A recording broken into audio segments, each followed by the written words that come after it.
What's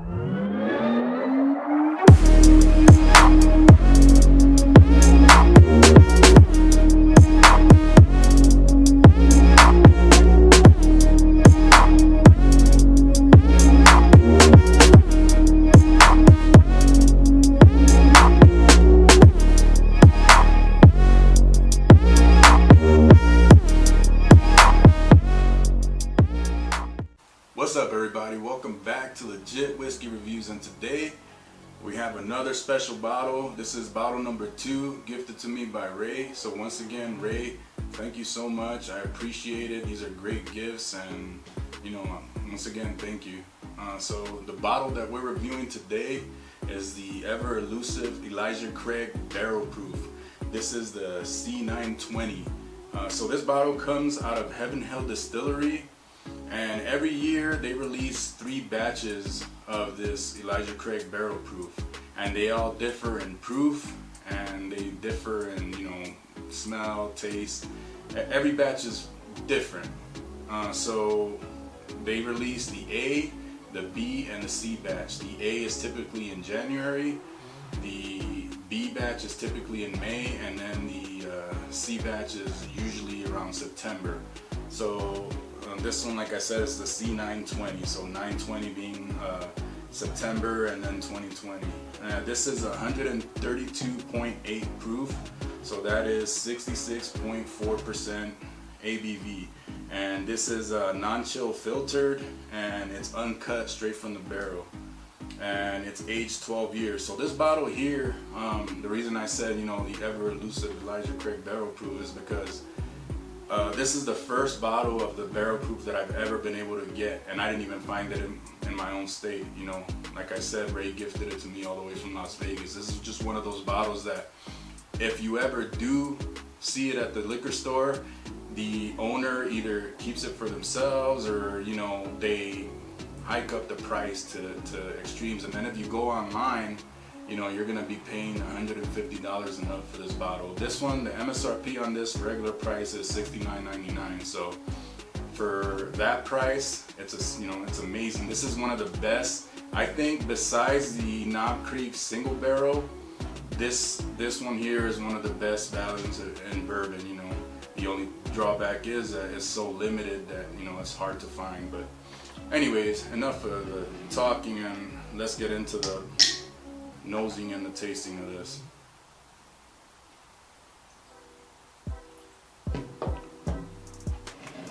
So like I said, this is a 12-year-old whiskey, and should be interesting.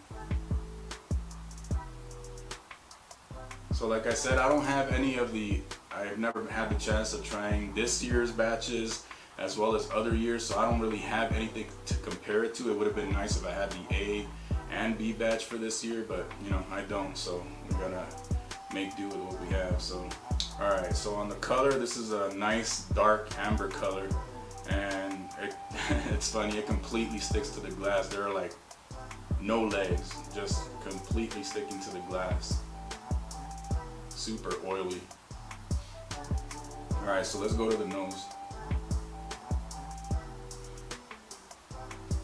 So on the nose, it's pretty much like dessert in the glass. This whiskey here does not smell like it's 132.8 proof. It smells probably like half that, maybe like 115 proof. I mean, I'm literally sticking my nose in here, and it's not burning my nose. There's some whiskey that are way lower proof than this. You stick your nose in there, it's gonna burn your nose. So, but I get a ton of caramel. I get like the brown sugar note. I get there's like a strong apple note in here, and then I'm getting a little bit of a spiciness towards the back, and then I'm getting a good amount of oak, and even a little bit of like a char note in there. So overall, the nose smells amazing, and I'm a person that really loves I think that's why I love bourbon so much, because I love how the sweet. I'm attracted to like the sweeter whiskeys, and this one definitely has that in there. It's like I said, it just smells like dessert in a glass. but it smells really good so far. So let's get into the palate. Cheers.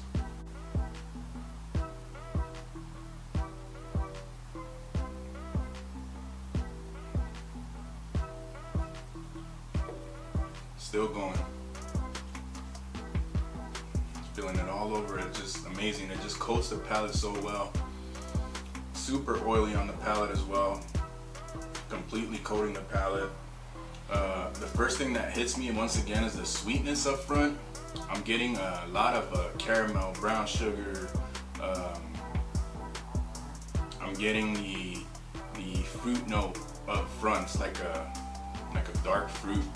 I didn't necessarily get the apple, but they're super fruity up front, super sweet. And then once it hits the middle of the palate, that's when I start getting the cinnamon.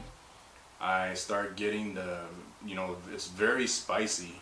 I'm not sure what the mash bill is on this, but it's very spicy. And then it finishes with like a slight oak. For it being 12 years old, it doesn't necessarily, the oak, some bourbons, when they get to 10 years and up, that wood can turn a little bit tannic, but that's not coming through on the palate. It's a very good balance. So I'm getting the oak towards the back, and then it finishes with a little bit of a char note from the barrel. So far so good. This is amazing.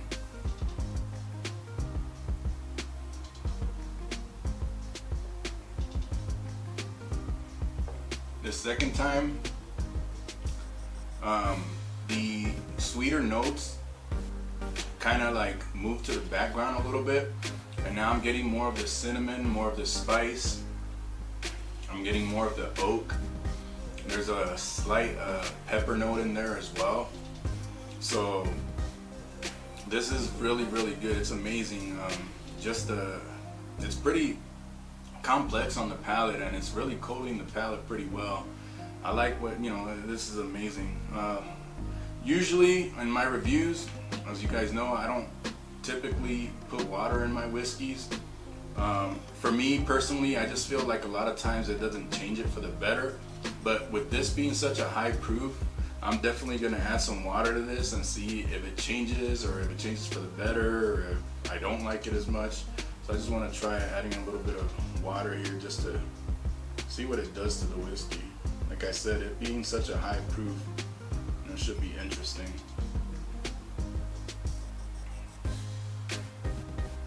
Alright, so let's go to the nose. So on the nose, I feel like it got sweeter on the nose. I'm getting that apple note is coming out more. And then the brown sugar note, caramel note, all those sweet notes that I was getting up front without the water is completely taking over the nose, and the oak and the spice note that I was getting is not in here as much now. So if it did anything, it made the, at least on the nose, it made the whiskey sweeter. So let's go to the palate.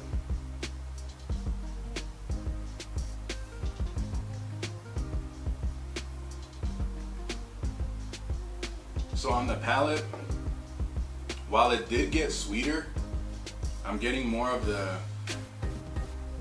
brown sugar, the sweet caramel, the apple note.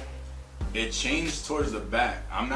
The spiciness went away. Well, it didn't completely go away. It's still in there, but it's not as spicy as it was without the water.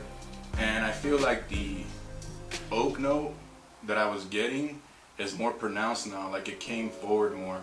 And I feel like the oak note is taking over the palate.